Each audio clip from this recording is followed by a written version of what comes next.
चेतना का दीप है यह, ज्ञान का हिमालय, हिंदी विश्वविद्यालय, हिंदी विश्वविद्यालय। चेतना का दीप है यह, ज्ञान का हिमालय, हिंदी विश्वविद्यालय, हिंदी विश्वविद्यालय।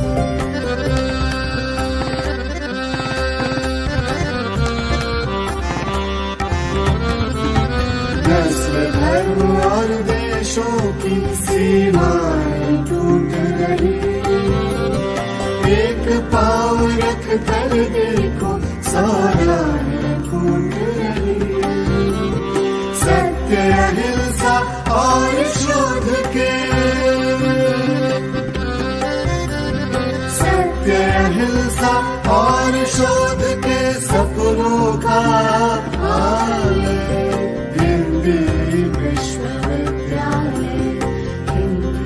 विश्वविद्यालय।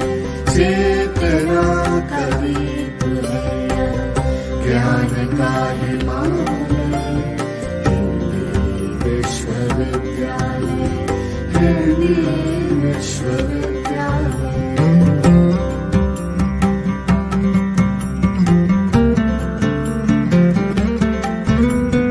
मधुमैली चट्टानों का वर्धाता है जो पठार, बंजर पर हरियाली की जय का प्रतीक साकार।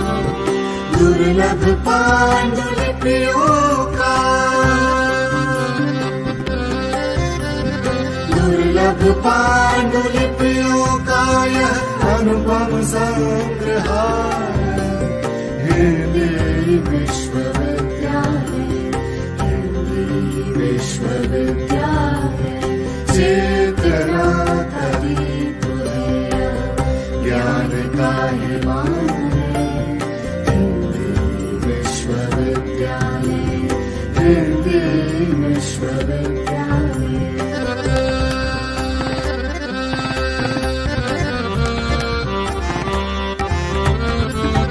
विद्या बुद्धि मनीषा की इस तपोभूमि का ताप बने, चिंतन का आलाप बने, अपने दीपक आप बने। अंधकार के विरुद्ध है यह, अंधकार के विरुद्ध है यह महाज्योति प्रज्ञालय, हिंदी विश्वविद्यालय, हिंदी विश्वविद्यालय। चेतना का दीप है यह, ज्ञान का हिमालय, हिंदी विश्वविद्यालय, हिंदी विश्वविद्यालय। महात्मा गांधी अंतर्राष्ट्रीय विश्वविद्यालय, हिंदी विश्वविद्यालय, हिंदी विश्वविद्यालय, हिंदी विश्वविद्यालय।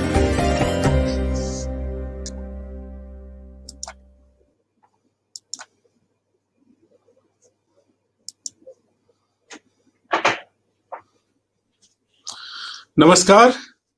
महात्मा गांधी अंतर्राष्ट्रीय हिंदी विश्वविद्यालय के आमुख पटल से जुड़े सभी सुधी विद्वज्जनों को गांधी और विनोबा की कर्मभूमि वर्धा से सादर प्रणाम, स्वागत, सुस्वागत। बोधिसत्व बाबा साहेब ई ज्ञान श्रृंखला महात्मा गांधी अंतर्राष्ट्रीय हिंदी विश्वविद्यालय वर्धा द्वारा परिकल्पित एक नवाचारी उपक्रम है, सारस्वत अनुष्ठान है, जिसका 24वां ज्ञान पुष्प आज आप सबके समक्ष प्रस्तुत है। मित्रों, बोधिसत्व बाबा साहेब ई ज्ञान श्रृंखला की शुरुआत पिछले दिनों भारतीय ज्ञान परंपरा से हुई, जो ज्ञान अनुशासन के विभिन्न धरातलों का सिंचन करते हुए लगातार निरंतर अविरल प्रवाहमान है, जिसका पिछला यानी 23वां ज्ञान पुष्प भारतीय पत्रकारिता और सामाजिक सरोकार की परंपरा विषय पर केंद्रित रहा। इससे पूर्व अकादमिक और राष्ट्रीय महत्व के विषयों पर ख्यातिलब्ध विद्वज्जनों के उद्बोधन से हम सभी लाभान्वित हो चुके हैं। इस साप्ताहिक संवाद श्रृंखला का उद्देश्य वर्तमान समय के अपने अपने क्षेत्र के श्रेष्ठ ज्ञान संपन्न, संस्कृति व संस्कार से परिपूर्ण अग्रणी बुद्धिजीवियों के उद्बोधन से हमारे अनुभव व समझ को विस्तार देना है। ज्ञान सृजन का केंद्र और विश्वविद्यालय होने के नाते हमारा अकादमिक और सामाजिक उत्तरदायित्व है कि ऐसे सरोकारों को हम संबोधित करें जिससे राष्ट्र का उत्थान हो, समाज संस्कारवान हो और युवा मानस ज्ञान व गौरव बोध से समृद्ध हो। इन्हीं लक्ष्यों को केंद्र में रखकर बोधिसत्व बाबा साहेब ई ज्ञान श्रृंखला का निरंतर अविरल संचालन प्रसारण किया जा रहा है। इस श्रृंखला में आज के प्रबोधन का विषय है बाबा साहेब आम्बेडकर और उनकी पत्रकारिता। आभासी पटल पर श्रृंखला की अध्यक्षता कर रहे हैं महात्मा गांधी अंतर्राष्ट्रीय हिंदी विश्वविद्यालय के माननीय कुलपति, ज्ञान निष्ठा, शिक्षा व संस्कृति निष्ठा के अग्रदूत आचार्य रजनीश कुमार शुक्ल जी।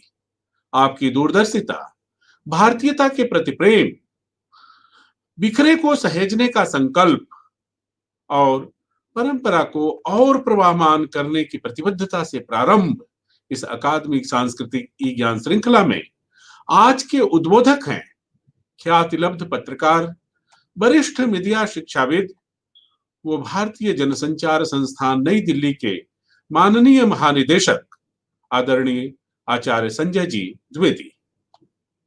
ज्ञान प्रबोधन के इस पवित्र अनुष्ठान में आपका महात्मा गांधी अंतर्राष्ट्रीय हिंदी विश्वविद्यालय परिवार की तरफ से हार्दिक स्वागत है, अभिनंदन है। देश के जाने माने पत्रकार, संपादक, लेखक, संस्कृति कर्मी और मीडिया गुरु मान्यवर प्रोफेसर संजय द्विवेदी जी माखनलाल चतुर्वेदी राष्ट्रीय पत्रकारिता एवं संचार विश्वविद्यालय के कार्यकारी कुलपति, कुल सचिव और जनसंचार विभाग के अध्यक्ष का दायित्व निर्वहन कर चुके हैं। भारतीय जनसंचार संस्थान के महानिदेशक प्रोफेसर संजय द्विवेदी जी जनसंचार की अग्रणी शोध पत्रिका मीडिया विमर्श के कार्यकारी संपादक हैं तथा राजनीतिक, सामाजिक, मीडिया के विविध आयामों पर आप निरंतर लेखन कार्य करते रहते हैं। आप अब तक 2 दर्जन से अधिक पुस्तकों का लेखन और संपादन कर चुके हैं। आपको अनेक संस्थानों द्वारा मीडिया और शिक्षा के क्षेत्र में उल्लेखनीय योगदान के लिए कई सम्मानों से अलंकृत किया जा चुका है। प्रिंट मीडिया और इलेक्ट्रॉनिक मीडिया के स्थापित ख्यातिलब्ध पत्रकार आदरणीय प्रोफेसर संजय द्विवेदी जी दैनिक भास्कर, हरिभूमि, नवभारत, स्वदेश, infoindia.com और छत्तीसगढ़ के पहले सैटेलाइट चैनल G24 छत्तीसगढ़ जैसे मीडिया घरानों में महत्वपूर्ण दायित्वों का निर्वहन कर चुके हैं। मुंबई, रायपुर, बिलासपुर और भोपाल में 14 साल सक्रिय पत्रकारिता करने के उपरांत प्रोफेसर संजय द्विवेदी जी मीडिया शिक्षण प्रशिक्षण से जुड़े तथा 10 वर्ष तक आपने जनसंचार विभाग का अध्यक्ष के रूप में अकादमिक नेतृत्व किया और अपने जैसे सैकड़ों पत्रकारों को तैयार किया। आज आप देश के अग्रणी मीडिया संस्थान IIMC का महानिदेशक के रूप में नेतृत्व कर रहे हैं।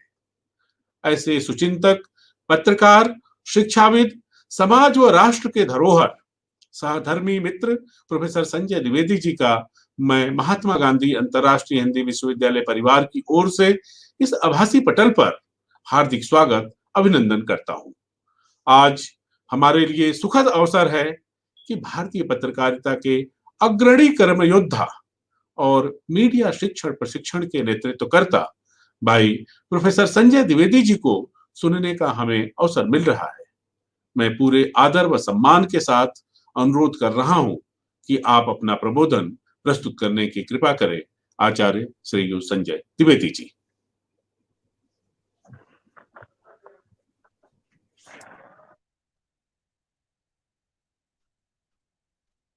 आज के इस कार्यक्रम के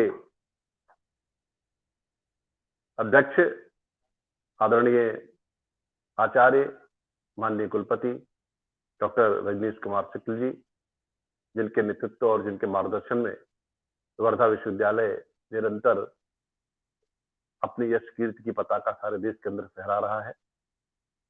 मेरे बड़े भाई और अत्यंत आत्मीय डॉक्टर अनिल कुमार राय अंकित जी, जिनसे मेरा संपर्क और स्नेह का रिश्ता बहुत लंबा है, वो इस महत्वपूर्ण आयोजन के सूत्रधार कर्णधार सब कुछ है और इतनी सुंदर श्रृंखला उन्होंने विचारों की चलाई है कि उससे प्रभावित हुए बिना कोई भी रह नहीं सकता। और जिस प्रकार के लोग इस सभा में आए हैं उससे इस महत्वपूर्ण कार्यक्रम को मान्यता मिलती है।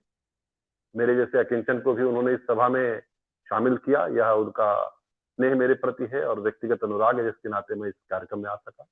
मैं उनके प्रति व्यक्तिगत रूप से धन्यवाद व्यक्त करता हूँ।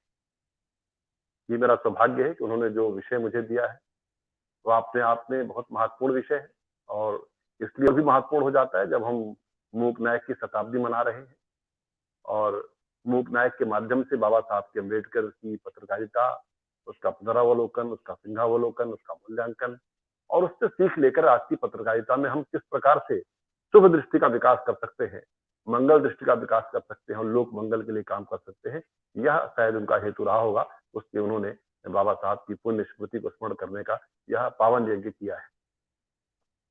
आज जब मुझे बाबा साहब भीमराव अम्बेडकर की पत्रकारिता पर आप लोगों के साथ चर्चा करनी है तो मैं अपनी बात आज से ठीक 100 साल पहले 21 जनवरी 1920 को प्रकाशित उनके पहले समाचार पत्र मूक नायक से करना चाहता हूं।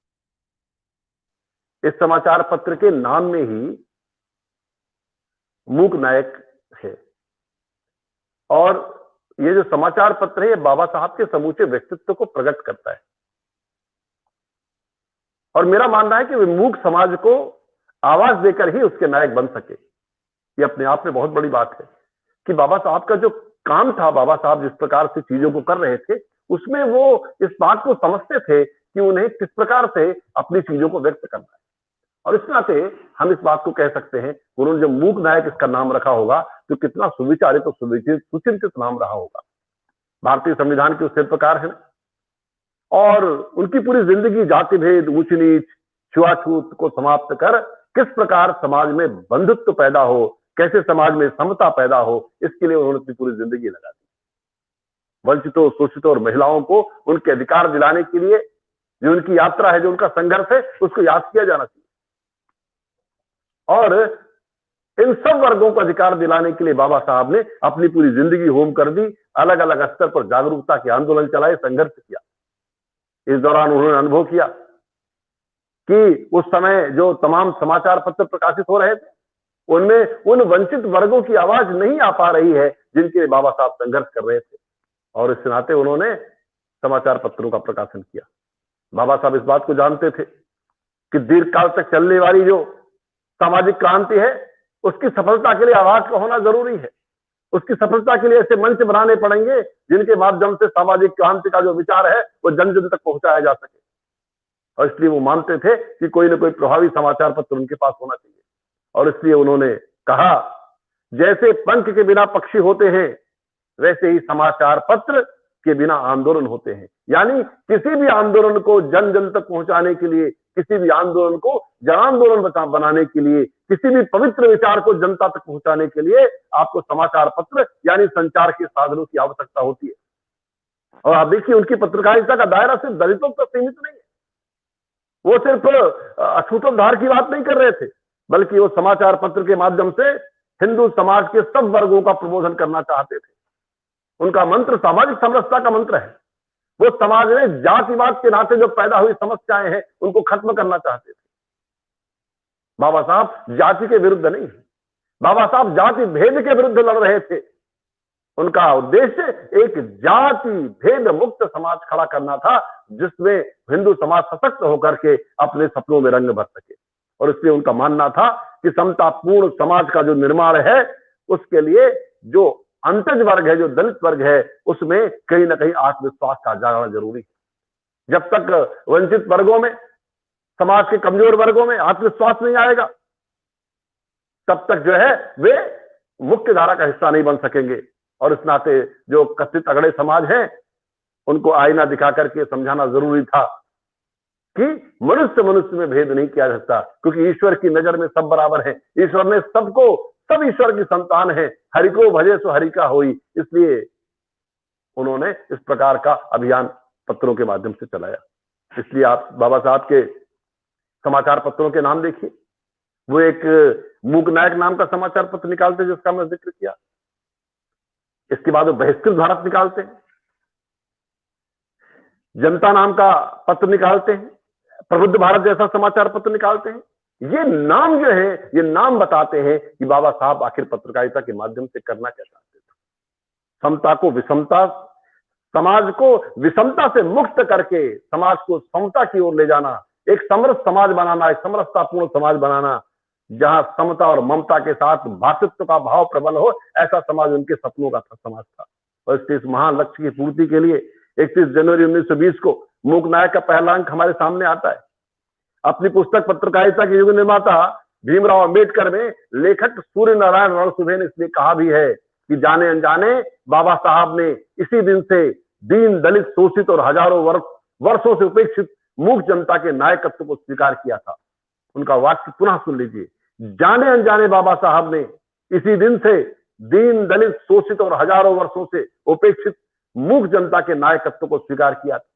और आप देखिए, मूक नायक के प्रकाशन के समय बाबा साहब की आयु सिर्फ 29 साल थी, सिर्फ 29 ईयर्स के थे वो, यानी उनकी जवानी का संकल्प था। वे 3 वर्ष पूर्व ही 1917 में अमेरिका से उच्च शिक्षा प्राप्त करके लौटे थे। अक्सर लोग ये सवाल करते हैं और पूछते हैं कि एक उच्च शिक्षित युवक जो अमेरिका से पढ़ के आया है, जिसका अंग्रेजी पर इतना सुंदर अधिकार है, इसके बावजूद बाबा साहब जो एक नौजवान है, जो अमेरिका से पढ़ लिख कर लौटते हैं, उस शिक्षा हासिल करके वो मराठी भाषा में अपना अखबार क्यों निकालते? वो अंग्रेजी भाषा में समाचार पत्र का प्रकाशन कर सकते थे। ऐसा करके वो जो देश का जो प्रभुजन है, देश के जो अलीट हैं, उनको संबोधित कर सकते थे और प्रसिद्धि पा सकते थे। अंग्रेज सरकार तक दलितों की स्थिति को प्रभावी ढंग से रख सकते थे। लेकिन जब आप इस प्रश्न का उत्तर ढूंढते हैं तो आपको पता चलता है कि मूक नायक का प्रकाशन वर्षों से शोषण और हीन भावना की ग्रंथि से शिकार हुए जो हमारा कमजोर वर्ग है, उसके आत्मगौरव को जगाने के लिए किया गया था। उसका स्वाभिमान जगे, उसका आत्मगौरव जगे और वो अपने आत्मगौरव को जानकर देश की प्रगति में सहयात्री बने। उसका स्वाभिमान जगाने की यात्रा थी। इसलिए उन्होंने उसका जन भाषा में प्रकाशन किया, उस भाषा में प्रकाशन किया जिस भाषा में हमारा समाज जीता है और सांस लेता है। इसलिए उसका मराठी में प्रकाशन किया। और इसलिए अगर वो अंग्रेजी में मूक नायक निकालते तो अपने समाज में उस प्रकार की चेतना नहीं जगा पाते जिस प्रकार का आंदोलन उन्होंने खड़ा किया। इसलिए अंबेडकर साहब ने मराठी भाषा में ही समाचार पत्रों का प्रकाशन किया। पत्रकारिता के उद्देश्य को स्पष्ट करते हुए डॉक्टर अंबेडकर साफ लिखते हैं, सारी जातियों का कल्याण हो सके, ऐसी समावेशक, सर्व समावेशक भूमिका समाचार पत्रों को लेनी चाहिए। यदि वे भूमिका नहीं लेते हैं तो सबका अहित होगा। स्वतंत्र भारत में समय के साथ समाचार पत्र अपनी भूमिका से दूर होते गए। आज पत्रकारिता के ज्यादातर संस्थानों पर कारपोरेट हितैषी होने का ठप्पा लग चुका है। मेरा मानना है कि पत्रकारिता पर समाज के प्रबोधन का और उसके शिक्षण का दायित्व है। बाबा साहब ने तो स्पष्ट तौर पर कहा है, समाचार पत्र समाज की उन्नति के मूल है। स्वतंत्रता से पूर्व समाचार पत्रों की भूमिका इस बात से सिद्ध हो जाती है कि कैसे पत्रकारिता सोते हुए समाज को जगाने का सामर्थ्य रखती है। किस प्रकार पत्रकारिता ने एक सोते हुए देश को जगाने का काम किया। और आप इस बात को जानते हैं कि राष्ट्रीय आंदोलन के लगभग सारे प्रमुख नेताओं ने समाचार पत्रों का प्रकाशन किया। आप लोकमान्य बाल गंगाधर तिलक से लेकर के महात्मा गांधी तक आइए, महात्मा गांधी से लेकर के जितने भी आपको बड़े राष्ट्रनायक दिखेंगे, सब किसी न किसी पत्र का संपादन करते थे और अपने पत्रों के माध्यम से समाचार जगत के माध्यम से समाज में एक नव क्रांति लाने का प्रयास कर रहे थे, सामाजिक जागरण का काम कर रहे थे, ओपिनियन बनाने का काम कर रहे थे, विचार बनाने का काम कर रहे थे। और इसलिए बाबा साहब अम्बेडकर ने 20 मार्च 1987 को महाड़ के चौधार तालाब का प्रसिद्ध सत्याग्रह किया। उस वक्त अखबारों में सत्याग्रह के समर्थन तो नहीं आया, समर्थन से अधिक विरोध में समाचार पत्र छपे। उनका जो सत्याग्रह था उसका उस समय के समाचार पत्रों ने समर्थन नहीं किया। बाबा साहब उसका उत्तर देना चाहते थे, इसलिए उन्होंने 3 अप्रैल 1927 को बहिष्कृत भारत का संपादन प्रारंभ किया, प्रकाशन प्रारंभ किया। बाबा साहब अम्बेडकर का यह अखबार अपनी अस्पष्टवादिता और तेज तर्रार लेखन के लिए प्रसिद्ध था।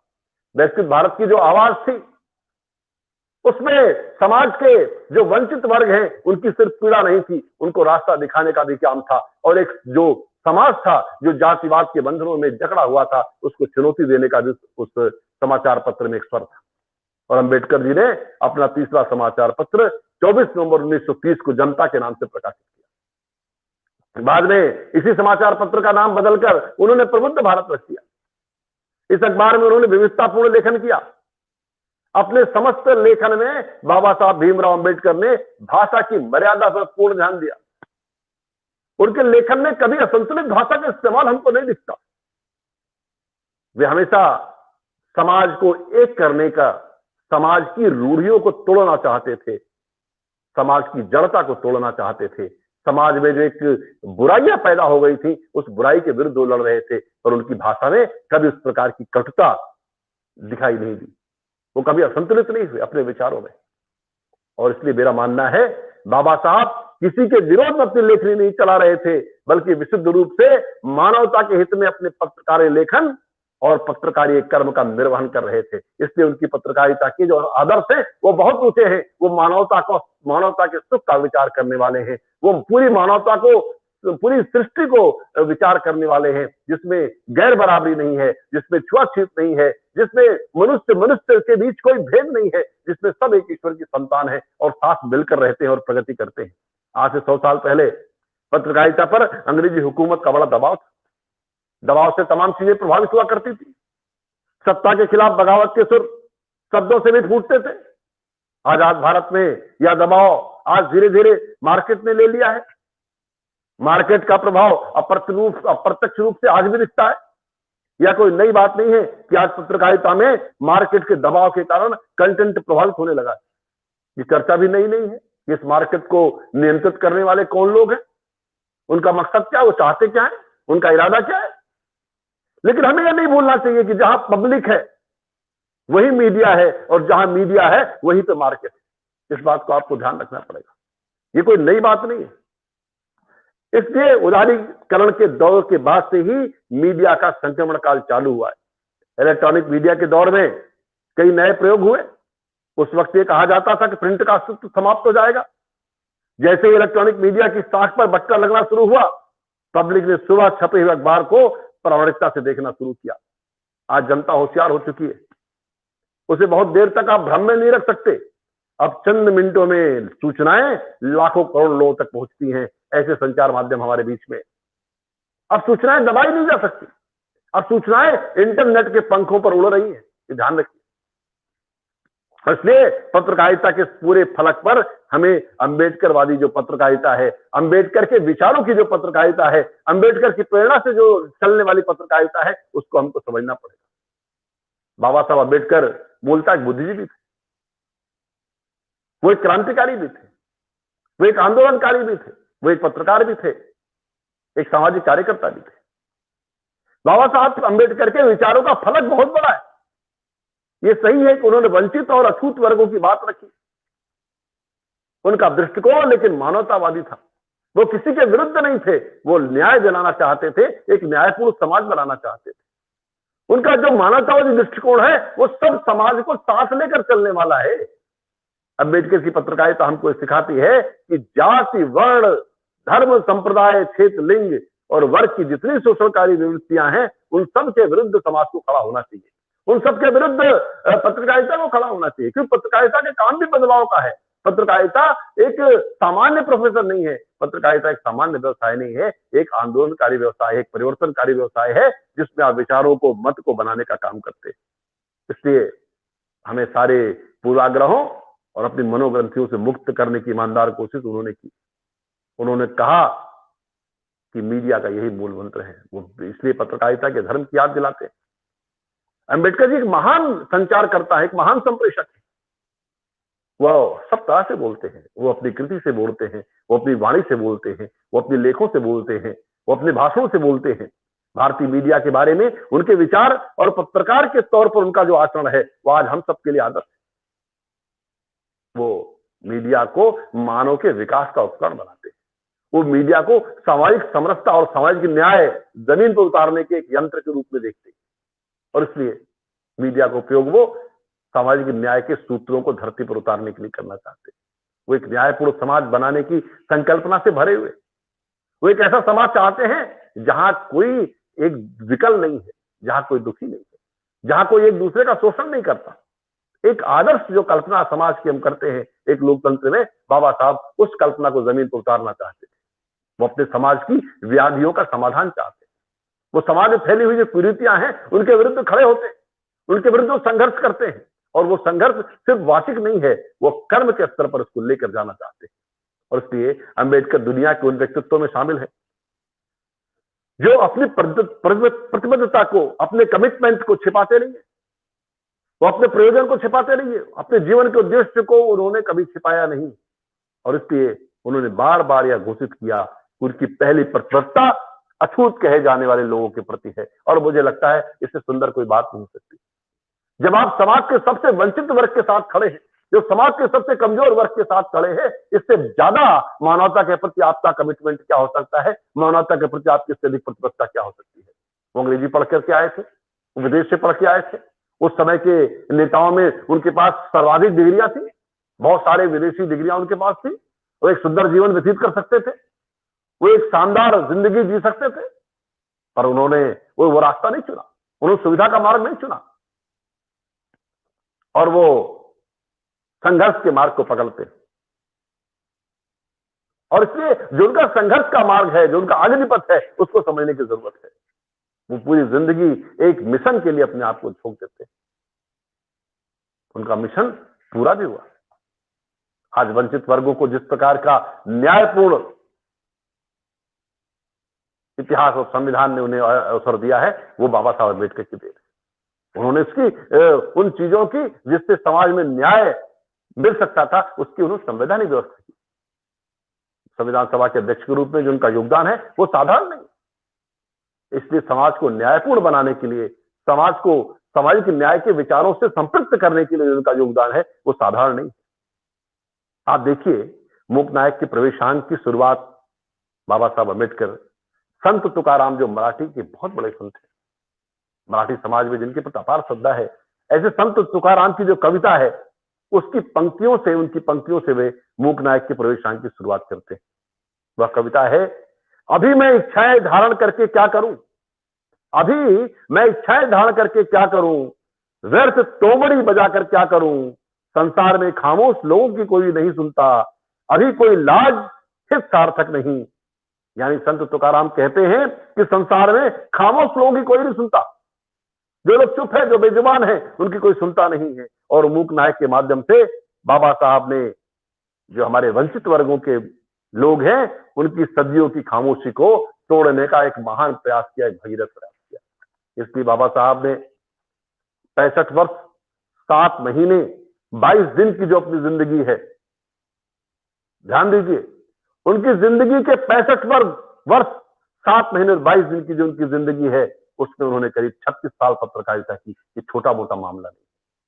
वो हम सब इसलिए पत्रकारिता के जो विद्यार्थी है, पत्रकारिता के जो प्राध्यापक है, पत्रकारिता के जो प्रोफेशनलिस्ट हैं, उनके लिए आदर्श है। बाबा साहब ने 36 साल तक पत्रकारिता की। मूक नायक से लेकर के प्रबुद्ध भारत तक की उनकी जो यात्रा है, उनकी जो जीवन यात्रा है, उनकी जो चिंतन यात्रा है, उनकी संघर्ष यात्रा है, वो इस बात का प्रतीक है। और मैं मानता हूं कि मूक नायक प्रबुद्ध भारत में ही अपनी और पूरे भारतीय समाज की मुक्ति के लिए वो संघर्ष करते रहे। बाबा साहब अम्बेडकर की पत्रकारिता का संघर्ष मूक नायक के माध्यम से मूक लोगों की आवाज बनने से शुरू होकर प्रबुद्ध भारत के निर्माण के स्वप्न के साथ विराम लेता है। आप देखिए अपनी यात्रा को आगे बढ़ाते हैं। वो जड़वादी नहीं है, वो ठहरते नहीं है, वो मूक नायक से प्रारंभ होते हैं और प्रबुद्ध भारत पर समाप्त करते हैं। प्रबुद्ध भारत यानी एक नए भारत का निर्माण, जिसके पास सपने हैं, जिसके पास उसकी आकांक्षाएं हैं, जिसके पास एक ऐसा भविष्य है जो बड़ा सुनहरा है, जो एक लक्ष्य पथ की तरफ बढ़ चुका है।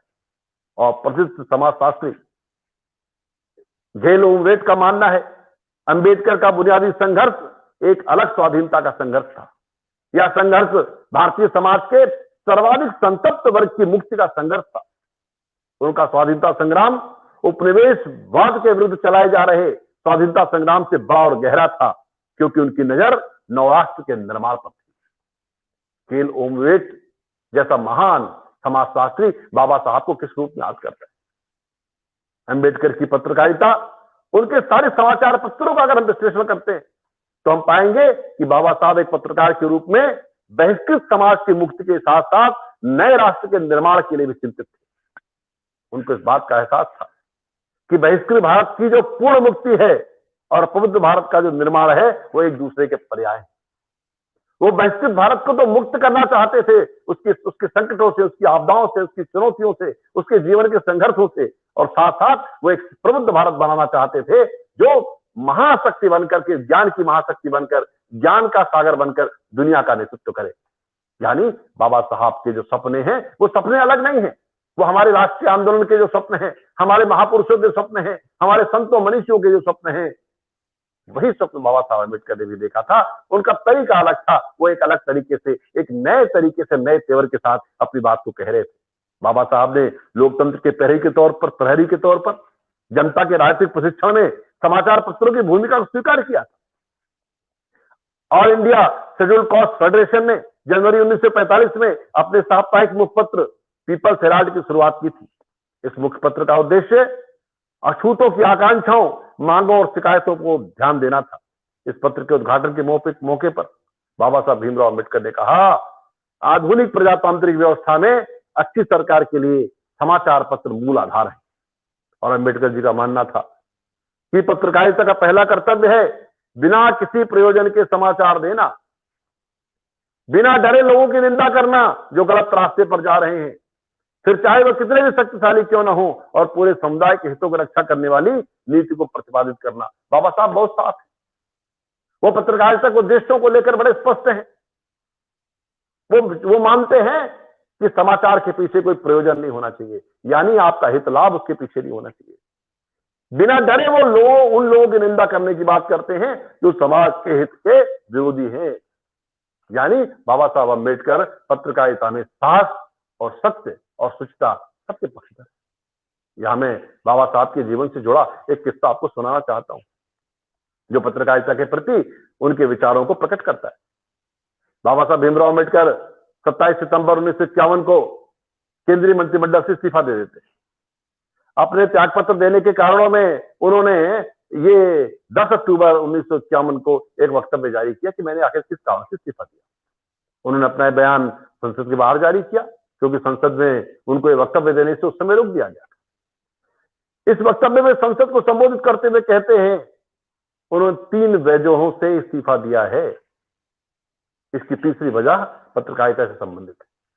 वे कहते हैं हमारे यहाँ के अखबार कुछ लोगों के लिए सदियों पुराने पक्षपात और अन्य के खिलाफ पूर्वाग्रह रखते आए हैं। उनकी धारणाएं तथ्यों पर कम ही आधारित होती हैं। जब उन्हें कोई रिक्त स्थान दिखाई देता है वे उसे भरने के लिए ऐसी बातों का सहारा लेते हैं जिसमें उनके प्रिय लोग बेहतर नजर आए, जिनका वे पक्ष नहीं लेते वे गलत नजर आए।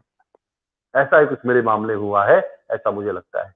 बाबा साहब की जो पीड़ा है ये समूची पत्रकारिता के कर्म को परिभाषित करती है कि पत्रकारिता का धर्म क्या है, पत्रकारिता को किस प्रकार से काम करना चाहिए। इस प्रकार का उनका व्यक्तित्व था। आप कल्पना कीजिए बाबा साहब अम्बेडकर जैसे महान व्यक्तित्व को अखबारों के सदियों पुराने पक्षपात और पूर्वाग्रह ने इस कदर व्यथित कर दिया था कि उनको सार्वजनिक तौर पर पक्षपातपूर्ण, पूर्वाग्रह ग्रसित और तथ्यहीन रवैये की हकीकत लोगों को सामने लानी पड़ी। और ये भी बात हैरान करने वाली है कि अखबारों के इस प्रकार का बर्ताव, अखबारों के इस प्रकार के व्यवहार का शिकार अगर बाबा साहब अम्बेडकर जैसा महान व्यक्तित्व उस समय हुआ था, जो भारत के संविधान के मुख्य वास्तुकार के रूप में स्थापित हो चुके थे, केंद्र सरकार में मंत्रिमंडल के सदस्य रह चुके थे, उस समय भारत के संसद सदस्य और भारत के शीर्ष नेताओं में थे, तो फिर अन्य के साथ क्या होता रहा होगा ये कहने की आवश्यकता नहीं। इस वक्तव्य में बाबा साहब अम्बेडकर परोक्ष तौर पर रेखांकित करते हैं कि किसी भी अखबार को किन बुनियादी शर्तों का पालन करना चाहिए। किस लिए पत्रकारिता है, किस लिए आपका ये सारे पत्रकारिता का सरंजाम है, ये बात तो कहते हैं। पहली बात तो कहते हैं कोई भी अखबार पक्षपातहीन और पूर्वाग्रह मुक्त रिपोर्टिंग करना वाला होना चाहिए। दूसरी बात में कहते हैं रिपोर्टिंग तथ्यों पर आधारित होनी चाहिए, ना कि धारणाओं के आधार पर, बनी बनी धारणाओं के आधार पर। और तीसरी बात वो कहते हैं किसी व्यक्ति को नायक या खलनायक अपनी पसंद नापसंद के आधार पर नहीं, बल्कि तथ्यों के आधार पर बनाना चाहिए।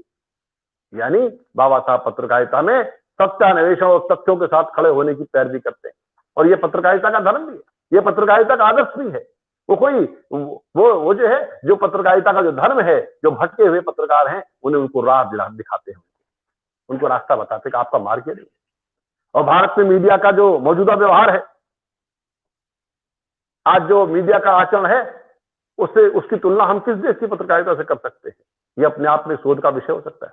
लेकिन जिस समय बाबा साहब अम्बेडकर ने मीडिया के व्यवहार पर टिप्पणी की थी, उस समय उनके सामने भारत की मीडिया की तुलना करने के लिए एक उपयुक्त उदाहरण भी सामने था। वो स्वयं उसके शिकार हुए थे, इसलिए उन्होंने अपनी पीड़ा को व्यक्त किया। इसका जिक्र करते हुए बाबा साहब बताते हैं, बाबा साहब ने बताया कि लॉर्ड सेल्सबरी ने लॉर्ड नॉर्थक्लिफ की पत्रकारिता के बारे में कहा था कि वह दफ्तर के बाबुओं के द्वारा ही लिखी जाती है।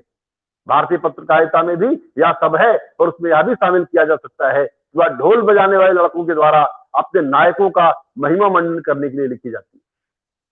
अम्बेडकर जी ने लंदन में अध्ययन के दौरान विद्यार्थियों की सभा में responsibilities of A responsible government in India विषय पर लेख प्रस्तुत किया था, जिसमें सरकार और समाचार पत्रों की भूमिका को उन्होंने समाज के सामने रखा। इस आर्टिकल के बारे में प्रोफेसर हेरोल्ड लास्की ने कहा था, इस लेख में प्रकट किए गए बाबा साहब अम्बेडकर के विचार क्रांतिकारी स्वरूप के हैं, जो लोकतंत्र के निर्माण में महत्वपूर्ण भूमिका निभाएंगे। भारत रत्न से सम्मानित बाबा साहब अम्बेडकर देश के उन सच्चे सेवकों में एक थे जिन्होंने देश के निर्माण में अपना अभूतपूर्व योगदान दिया। इतिहास में ऐसे उदाहरण विरल ही हैं, बहुत कम ऐसे उदाहरण हैं बाबा साहब अम्बेडकर जैसे, जब किसी व्यक्ति के प्रभाव से करोड़ों लोगों में एक नई चेतना का संचार हुआ हो, एक पूरा का पूरा समाज आत्मसम्मान से युक्त होकर के अपने सपनों में रंग भरने के लिए निकल पड़ा हो। ऐसे कितने उदाहरण हमारे सामने। बाबा साहब एक दूरदर्शी व्यक्ति थे, उनके विचार आज भी प्रासंगिक, उनका योगदान निर्माणाधीन भारत के हर तत्व में मौजूद है, बस उसे आपको देखने की आवश्यकता है। उसके देखने के लिए आपको नजर चाहिए। मेरा मानना है कि बाबा साहब को एक तंग गली के रूप में देखा जाना ठीक वैसा ही है जैसे गंगा को एक गली के रूप में बहते देखना। मुझे लगता है कि आज की पत्रकारिता को भी बाबा साहब जैसे संकल्पित पत्रकार और संपादक चाहिए, जो पत्रकारिता के सामाजिक महत्व को जानकर पत्रकारिता के क्षेत्र में प्रवेश करते हैं और पूरी जिंदगी समाज के उत्थान के लिए ही पत्रकारिता का उपयोग करते हैं। भारत की यशस्वी पत्रकारिता के लिए दुख की बात है कि आज उसके पास बाबा साहब अम्बेडकर जैसे संकल्पों के धनी पत्रकारों की कहीं ना कहीं कमी दिखती। इसलिए मैं आपसे कहना चाहता हूं, भारत, मेरा मानना है कि मूल्यबोध भारत की पत्रकारिता की आत्मा है। इसके बिना पत्रकारिता का विचार पल नहीं सकता, पत्रकारिता की नहीं जा सकती। मूल्यबोध भारत की पत्रकारिता का एक अंतर्निहित तत्व है। जब आप अपनी लालसाएं बढ़ा लेते हैं, जब अपनी लालसें बढ़ा लेते हैं, तो हमारे पतन का मार्ग खुल जाता है। आज पत्रकारिता के बारे में लोगों की देखने की दृष्टि शायद इसलिए बदल गई कि जो हमारा मूल्य था, जो हमारा मूल्यबोध था, वो लोग कहीं ना कहीं छलित हुआ है।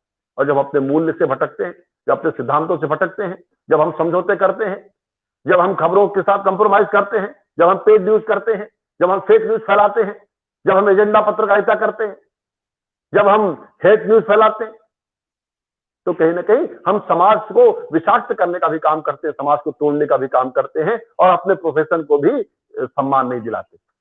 हमारा प्रोफेशन एक बहुत महान प्रोफेशन है।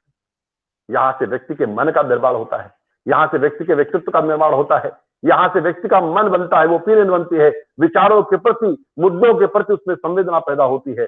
अगर पत्रकारिता में एजेंडा सेटिंग की पत्रकारिता होगी, अगर पत्रकारिता में फेक न्यूज पैदा की जाएगी, समाज से समाज को लड़ाने का काम किया जाएगा, फेक न्यूज अगर उत्पादित की जाएगी, तो किस प्रकार की पत्रकारिता बनेगी, कहने की आवश्यकता नहीं है। और जब हम अपनी लालसाएं बढ़ा लेते हैं, जैसे मैंने कहा, हम जब अपनी लालसा बढ़ा लेते हैं तो खुद अपने पतन का मार्ग हम खोल देते हैं।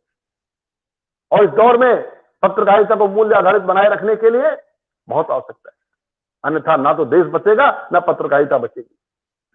आज मैं आपसे जिक्र करना चाहता हूं कि paid news, fake news, fake news और एजेंडा सेटिंग जैसे शब्द क्या पत्रकारिता को सम्मानित करने वाले शब्द?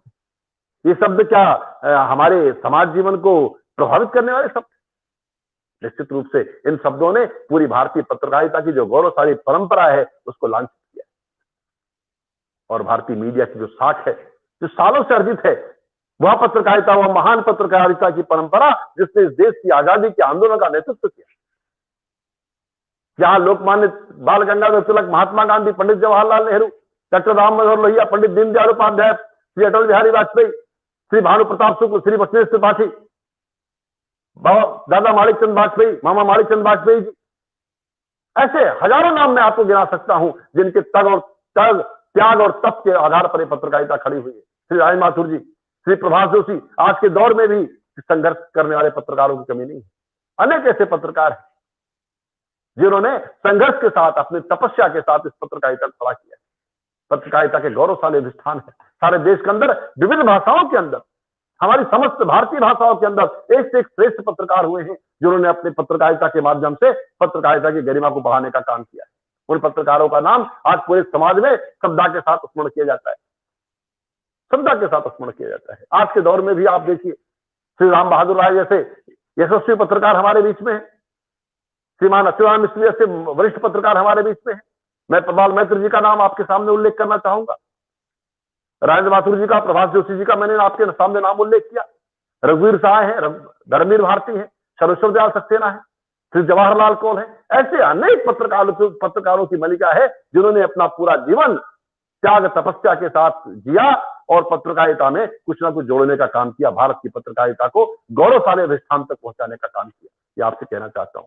और आज मीडिया को अपने बारे में विचार करना पड़ेगा, इसलिए जितनी जल्दी हो सके मीडिया को अपनी विकृतियों पर स्वयं अंकुश लगाना पड़ेगा। अन्यथा अगर एक बार पाठकों का विश्वास, दर्शकों का विश्वास अगर आपसे उठ गया तो सालों से जो कमाई हुई पूंजी है उसको पानी में फिरने में देर नहीं लगेगा। इसलिए मीडिया को फिर से विश्वास अर्जित करना बहुत कठिन हो जाएगा। आज मीडिया को लोकहित व जन सरोकार की चिंता नहीं है। आज वो दुर्भावना फैलाने में व्यस्त है, आज वो अफवाहें फैलाने में व्यस्त है, जिसके कारण सिर्फ मीडिया की छवि नहीं खराब हो रही है बल्कि देशवासियों तक गलत सूचनाएं भी पहुंच रही है। ये मैं आपसे कहना चाहता हूं। और इस नाते अगर इस प्रकार का मीडिया हम खड़ा करते हैं तो बहुत मुश्किल होगी। आज मीडिया लोकहित व जन सरोकार की चिंता छोड़ चुका है, मीडिया की छवि नहीं खराब हो रही है, इसके नाते देशवासियों तक गलत सूचनाएं पहुंच रही है। समाज और देश में बहुत कुछ अच्छा भी हो रहा है, बहुत कुछ रचनात्मक भी हो रहा है, बहुत अच्छे काम हो रहे हैं, उन कामों का जिक्र नहीं होता। मीडिया ने उन कामों को छोड़कर आज अपने अलग तरह की एजेंडा सेटिंग की पत्रकारिता प्रारंभ कर दी है, जिसके नाते संकट गहरा हुआ। पत्रकारों को हमेशा यह बात ध्यान रखनी पड़ेगी कि मूल्य परकता जीवन का आचरण है, मूल्यों का क्षरण संपूर्ण समाज के लिए घातक है। भारत में पत्रकारिता का उदय लोक कल्याण के लिए हुआ है, लेकिन आज वो लक्ष्य मीडिया से गायब दिखता है। मीडिया कर्मी क्योंकि एक संप्रेषक की भूमिका अदा करता है, ऐसे में उसका जो संचार कर्म है वह संचार कर्म सिर्फ प्रेषण तक सीमित नहीं है, वह संचार कर्म सिर्फ प्रेषण का मामला नहीं है। संचार कर्म एक सांस्कृतिक और सृजनात्मक कर्म में तब्दील हो गया है। उसका जो संचार कर्म है वह एक सांस्कृतिक और सृजनात्मक कर्म है, इसलिए उसकी जिम्मेदारी बहुत बड़ी है। इसलिए मैं कहता हूं आचार संहिता संचार कर्मी में एक दायित्व बोध जगाती है। आज के दौर में जब पूंजी और बाजार की ताकतें मीडिया को नियंत्रित करना चाहती है, मीडिया को अनुकूलित करना चाहती है, तभी ही संचार कर्म एक महत्वपूर्ण जिम्मेदारी में बदल जाता है। आप देखिए पत्रकारिता के पराभव काल की मौजूदा परिस्थितियों में अंबेडकर जी का जीवन हमें युग बोध का एहसास कराता है। पत्रकारिता ने मूल्य विहीनता के सैलाब के विरुद्ध आज बाबा साहब हमारे लिए बहुत बड़ा अवलंबन है। जब भी हमारे पैर इस मूल्यहीनता की आंधी में डगमगाने लगे तो महात्मा गांधी, बाबा साहब भीमराव अंबेडकर, डॉक्टर राम मनोहर लोहिया, पंडित दीनदयाल उपाध्याय, लोकमान्य बाल गंगाधर तिलक, ऐसे हजारों पत्रकारों को आप याद करें, आपके पैर फिर से जमीन पर खड़े, जिन्होंने समाज, पत्रकारिता समाज को सबसे बड़ा माना, जिन्होंने लोकहित को, राष्ट्रहित को सर्वोच्च स्थान दिया, अपने सुख सुविधाओं से ऊपर उठकर अपने राष्ट्र का विचार किया, अपने राष्ट्र के लोगों का विचार किया, उनके दुख दर्द का विचार किया। यह हमको समझना पड़ेगा। इसलिए पत्रकारिता जैसे क्षेत्र में कोई व्यक्ति अगर आता है, उसको कुछ संकल्पों के साथ आना पड़ेगा, कुछ आदर्शों के साथ आना पड़ेगा। और आदर्श हमारे पास है, हमारे पास रोल मॉडल्स हैं। ऐसा नहीं रोल मॉडल्स की कमी है, लोग कहते हैं हमारे पास आदर्शों का काल है। आज के युग में भी हमारे पास दादा साहब आपटे, माणिकचंद्र जी वाजपेयी, श्री भानु प्रताप जी शुक्ल, श्री बसवेश त्रिपाठी जैसे तमाम उदाहरण है, जिन्होंने अपना पूरा जीवन राष्ट्र की सेवा में अर्पित कर दिया। कभी ये परवाह नहीं कि लोग उनको जाने, कभी ये परवाह नहीं की कि लोग उनका आदर करें, करते रहे, अपना काम करते रहे और अपने काम में आगे बढ़ते रहे। इस संदर्भ में राष्ट्रीय स्वयंसेवक संघ के प्रचारक और भारतीय मजदूर संघ के संस्थापक दत्तोपंत ठेंगड़ी जी ने अपनी पुस्तक डॉक्टर अंबेडकर और सामाजिक क्रांति की यात्रा में लिखा है कि भारतीय समाचार पत्र जगत की उज्जवल परंपरा है, परंतु आज चिंता की बात यह है कि संपूर्ण समाज का सर्वांगीण विचार करने वाला, सामाजिक उत्तरदायित्व को मानने वाला समाचार पत्र को लोक शिक्षा का माध्यम मानकर तथा एक व्रत के रूप में उपयोग करने वाला अंबेडकर जैसा पत्रकार मिलना दुर्लभ हो रहा है। मेरा मानना है यही विचार बाबा साहब की पत्रकारिता का संदेश और सार है।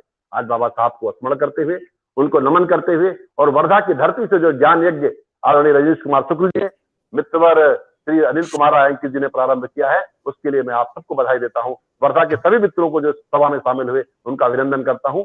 महात्मा गांधी और बाबा साहब भीमराव अम्बेडकर के चरणों में विनम्र प्रणाम करते हुए अपनी वाणी को विराम देता हूं। भारत माता की जय। नमस्कार। बहुत बहुत आभार मित्र प्रोफेसर संजय द्विवेदी जी। आपने बाबा साहब अम्बेडकर और उनकी पत्रकारिता के बहाने भारत में पत्रकारिता की गौरवशाली परंपरा को हम सबके समक्ष प्रस्तुत किया। बहुत ही सुंदर आपका उद्बोधन रहा। बाबा साहब अम्बेडकर को हम जिस रूप में जानते हैं वो मुख्य रूप से सामाजिक समरसता के एक योद्धा के रूप में बाबा साहब अम्बेडकर को हम जानते हैं। बाबा साहब अम्बेडकर सामाजिक समरसता को कायम करने के लिए आजीवन संघर्ष करते रहे, चाहे वो संविधान के शिल्पकार के रूप में उन्होंने वो व्यवस्था दी, या चाहे सामाजिक तमाम अपने लेखन के माध्यम से, और उसी के क्रम में जो उनका पत्रकारिता है, पत्रकारिता की उनकी जो परंपरा है, पत्रकारिता में उनकी जो स्थापना है, वो न सिर्फ एक हाशिए के व्यक्ति को मुख्य धारा में लाने के लिए, बल्कि मुख्य धारा के व्यक्ति को भी आईना दिखाने के लिए उपयुक्त था। जैसा आदरणीय संजय द्विवेदी जी ने उल्लेख किया, उस पत्रकारिता के माध्यम से न सिर्फ वंचितों को न्याय दिलाना, वंचित समाज या एक न्यायपूर्ण समाज, समरसता मूलक समाज की निर्मिति के लिए उन्होंने काम किया, बल्कि पत्रकारिता के लिए भी उन्होंने मानदंड स्थापित किया, जिसकी तरफ आदरणीय संजय द्विवेदी जी ने अपने उद्बोधन में उल्लेख किया। आज मुझे बताते हुए कि आज इस कार्यक्रम की अध्यक्षता माननीय कुलपति, इस हिंदी विश्वविद्यालय के माननीय कुलपति प्रोफेसर रजनीश कुमार शुक्ल जी, लेकिन विशेष कारण से, चूंकि प्रवास पर वो हैं और वह था कि जुड़ेंगे इस कार्यक्रम के साथ और हम सबको संबोधित भी करेंगे, लेकिन उनकी जो व्यस्तता है, बार बार जो उनका संदेश आ रहा है, जिस तरह के वो बैठक में हैं, उस बैठक से वो मुक्त, क्योंकि हम लोगों ने जिस तरह से इस कार्यक्रम को आज थोड़ा पहले समय लेकर के किया था कि जो भोजन का अंतराल होता है, उस भोजन के अंतराल का समय माननीय कुलपति जी का हम लोग लेंगे इस कार्यक्रम के लिए, लेकिन आपकी व्यस्तता, माननीय कुलपति जी की व्यस्तता इतनी कि वो भोजन के अंतराल के लिए भी एक तरह से मुक्त नहीं हो पाए उस बैठक से, और वो बैठक लगातार जारी है, इसलिए वो जुड़ नहीं पा रहे हैं। इसका मुझे खेद भी है, लेकिन माननीय कुलपति जी होते तो निसंदेह इस विषय पर जो उनकी टिप्पणी होती वो हमारे लिए एक तरह से मार्गदर्शन का काम करती। बावजूद इसके उनकी उपस्थिति लगातार हमें इस कार्यक्रम में अब तक ये 24 कड़ी हुई है, और 24 कड़ी में वो 23 कड़ी में लगातार रहे हैं, और उनका भी संकल्प है कि वो छूटने न पाए। लेकिन आज जरूर कुछ इस तरह की व्यस्तता उनकी है, चूंकि वर्धा मुख्यालय पर नहीं है और जहां हैं वहां एक जरूरी बैठक के लिए हैं। मुझे मालूम है 2 दिन का बैठक 1 दिन में पूरा करना है, इसलिए वह लंच का समय भी, जो भोजन का अंतराल भी है, वो भी उधर जा रहा है। बावजूद इसके आदरणीय संजय द्विवेदी जी ने जिस तरह से विषय को हम सबके समक्ष प्रस्तुत किया है, वो अपने आप में एक तरह से हमारी दृष्टि को, हमारे दिमाग को पूरी तरह से खोलने के लिए पर्याप्त रहा है। बाबा साहब अम्बेडकर का जो पत्रकारिता में योगदान है, भारतीय पत्रकारिता में योगदान है, चाहे वो मराठी पत्रकारिता के माध्यम से हो या अंग्रेजी पत्रकारिता के माध्यम से हो, उनका योगदान पूरी भारत की पत्रकारिता की जो परंपरा है उसको आगे बढ़ाने में महत्वपूर्ण रहा है, जिसकी तरफ बात सामने उभर करके आई। तमाम मित्रों की जो टिप्पणियां आ रही हैं वो भी उसी के अनुकूल आ रही हैं। प्रश्न नहीं है, लेकिन टिप्पणियां हैं जो प्रोफेसर संजय द्विवेदी जी के बात को एक तरह से स्थापित करने के लिए टिप्पणियां हैं कि आपने जो बात की, और खास करके बाबा साहब भीमराव अंबेडकर के पत्रकारिता को केंद्र में रख करके, वैसे तो उनका जीवन अपने आप में जो पत्रकारिता का उद्देश्य है, समाज, सुंदर समाज की निर्मिति करना, सुंदर राष्ट्र की निर्मिति करना, एक बेहतर समाज को बनाना, वो बाबा साहब अंबेडकर के जीवन का उद्देश्य था। जो पत्रकारिता का उद्देश्य है वो उनके जीवन का उद्देश्य था। इसलिए पत्रकारिता और उनका जीवन दोनों में कोई अंतर आपको देखने को नहीं मिलेगा। जिन उद्देश्यों से उन्होंने पूरा संघर्ष किया वंचित समाज को मुख्य धारा में लाने के लिए, जिसका प्रतिफल आज हम देख रहे हैं। जिस समरसता मूलक समाज में हम जी रहे हैं, जिस समरसता मूलक समाज की निर्मिति हुई है आज, अब वो उसमें कहीं न कहीं बाबा साहब भीमराव अंबेडकर का योगदान, महत्वपूर्ण योगदान रहा है। ठीक प्रोफेसर संजय द्विवेदी जी ने अपने उद्बोधन में उन सारे विषयों को रखने का प्रयास किया। मैं महात्मा गांधी अंतर्राष्ट्रीय हिंदी विश्वविद्यालय परिवार की तरफ से आपके प्रति अपनी कृतज्ञता ज्ञापित करता हूं कि आप मैं सच में चूंकि प्रोफेसर संजय द्विवेदी जी के पास इस समय दायित्व, महत्वपूर्ण दायित्व है, जिम्मेदारी और व्यस्तता बताने की जरूरत नहीं है। देश की सबसे प्रमुख मीडिया संस्थान के आप महानिदेशक हैं, और महानिदेशक के साथ साथ आपकी जो सामाजिक व्यस्तता है, सांस्कृतिक व्यस्तता है, अकादमिक व्यस्तता है और प्रशासनिक व्यस्तता, इस सब के बावजूद आपने हमारे अनुरोध को, आग्रह को स्वीकार किया। और दूसरी बात ये भी बता दूं कि प्रोफेसर संजय द्विवेदी जी भी एकदम प्रवास के लिए, यात्रा के लिए तैयार बैठे हैं। यहाँ से उठते ही वो अगली यात्रा पर निकल जाएंगे। स्वाभाविक है कि उनको यात्रा करके दूर जाना है, दूसरे कार्यक्रम में सम्मिलित होने के लिए। इस कोरोना काल में अधिकांश कार्यक्रम आभासी माध्यम से संयोजित हो रहे हैं। बावजूद इसके कुछ ऐसे महत्वपूर्ण लोग हैं और कुछ ऐसे महत्वपूर्ण कार्यक्रम हैं जिसमें भौतिक रूप से भी सम्मिलित होने की बाध्यता रहती है। तो स्वाभाविक है कि प्रोफेसर संजय द्विवेदी जी उन महत्वपूर्ण व्यक्तियों में से हैं जिनको अगर 100 में से अगर 5 लोगों को भौतिक रूप से उपस्थित होना है तो उसमें प्रोफेसर संजय द्विवेदी जी को भी उपस्थित होना पड़ेगा। और इसलिए वो यात्रा को शुरू करेंगे। अभी मैंने आग्रह किया था कि हम कार्यक्रम को 3 बजे तक पूरा कर लेंगे ताकि आप अपनी यात्रा को समय से प्रारंभ कर सकें। तो मैं प्रोफेसर संजय द्विवेदी जी के प्रति इसलिए भी आभारी हूँ कि आज आपकी अतिरिक्त व्यस्तता थी, बावजूद इसके आपने समय निकाला और इस आभासी माध्यम से न सिर्फ हिंदी विश्वविद्यालय, महात्मा गांधी अंतर्राष्ट्रीय हिंदी विश्वविद्यालय परिवार को, यहाँ के शिक्षकों, विद्यार्थियों, शोधार्थियों को आपने संबोधित किया, बल्कि आभासी माध्यम से देश और दुनिया से जुड़े हुए तमाम सुधी विद्वज्जन हैं, सुधी इसके दर्शक और श्रोता हैं, उन सबको आपने संबोधित किया और बाबा साहब अम्बेडकर और उनकी पत्रकारिता के बहाने, पत्रकारिता की जो एक गौरवशाली परंपरा हमारी रही है, उस पर आपने एक तरह से प्रकाश डाला और साथ ही वर्तमान जो स्थिति है उसकी तरफ भी संकेत किया कि हमें सचेत, क्योंकि अपने आप को अगर पत्रकारिता को अपनी गंभीरता को बनाए रखना है, अपने उद्देश्य को बनाए रखना है, अपनी जिम्मेदारी को बनाए रखना है, अगर उससे वो विचलित होगा तो स्वाभाविक है कि अगर उसकी विश्वसनीयता खंडित होगी, विश्वसनीयता कहीं प्रभावित होगी, तो पूरे पत्रकारिता का जो उद्देश्य है वो प्रभावित होगा। दुर्भाग्य से हम लोग सिर्फ टेलीविजन के शोर को पत्रकारिता मान लेते हैं, जबकि ऐसा नहीं है। आज भी पत्रकारिता, जिसकी तरफ आपने संकेत किया कि आज भी पत्रकारिता करने वाले धीर गंभीर पत्रकार हमारे समाज में उपस्थित हैं, जिनकी वजह से पत्रकारिता एक तरह से अभी अपने गौरव के साथ चौथे स्तंभ के रूप में स्थापित है। बाबा साहब अम्बेडकर जिस तरह से एक तरह से चौथे स्तंभकार के रूप में उन्होंने पत्रकारिता के माध्यम से काम किया, वैसे हमारे समाज में तमाम पत्रकार हैं जिनको, और हमारी परंपरा में तो खैर देखने की जरूरत है कि हमारी परंपरा में चाहे वो गांधी जी हो, चाहे वो बाबा साहब, चाहे दादा माखनलाल चतुर्वेदी हो, तमाम लोग हैं जिन्होंने अपनी पत्रकारिता के माध्यम से एक गौरव को स्थापित किया है, समाज को और राष्ट्र को आगे बढ़ाने में, उसके विकास में अपना महती योगदान दिया है।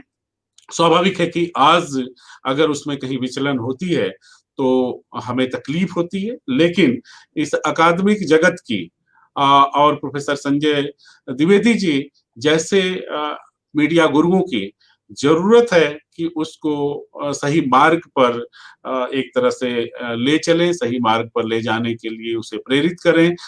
आज देख रहे हैं कि जिस तरह से जिस महाराष्ट्र में बैठ करके बाबा साहब अम्बेडकर ने, वैसे तो अंतर्राष्ट्रीय राष्ट्रीय स्तर पर उन्होंने काम किया, लेकिन संजय द्विवेदी जी ध्यान दिला रहे थे कि उनकी भाषा की विविधता थी, अंग्रेजी भाषा के भी वो ज्ञाता थे, लेकिन उन्होंने आंचलिक जरूरत को ध्यान में रख करके, क्योंकि संचार की सबसे बड़ी विशेषता है संसार की, हम अगर कोई बात कह रहे हैं तो वो उसी तरह से जहां पहुंचना है वहां पहुंचना भी चाहिए। तो इसलिए भाषा महत्वपूर्ण हो जाता है कि जिस वर्ग के लिए, जिस समाज के लिए, जिस लक्ष्य समूह के लिए हम लिख रहे होते हैं, उस लक्ष्य समूह की भाषा, उस लक्ष्य समूह का भाव, उस लक्ष्य समूह की संवेदना उसमें प्रकट होनी चाहिए। बाबा साहब ने अपनी भाषा और भाव के माध्यम से उस कार्य को किया। आज स्वाभाविक है कि उससे अगर कहीं विचलन होता है उसमें तो तकलीफ होती है, लेकिन उस विचलन को ठीक करने का दायित्व भी हम सबका है। हम सबका जब हम बात करते हैं तो मीडिया के विद्यार्थियों का है, मीडिया के शिक्षकों का है, और उसके साथ ही साथ इस जनता का है, जो क्योंकि जनता सर्वोपरि है। जनता इस लोकतंत्र में, चाहे वो पाठक वर्ग है पत्रकारिता का, या टेलीविजन का दर्शक वर्ग है, रेडियो का श्रोता वर्ग है, वो महत्वपूर्ण है। अगर वो चाहे तो पत्रकारिता में विचलन अगर आ रहा है कहीं तो वो रुकेगा। इसलिए पाठकों को, दर्शकों को, श्रोताओं को सजग और सतर्क होने की जरूरत है। उनको देखने की जरूरत है कि हमें क्या पढ़ना है, क्या सुनना है, क्या देखना है।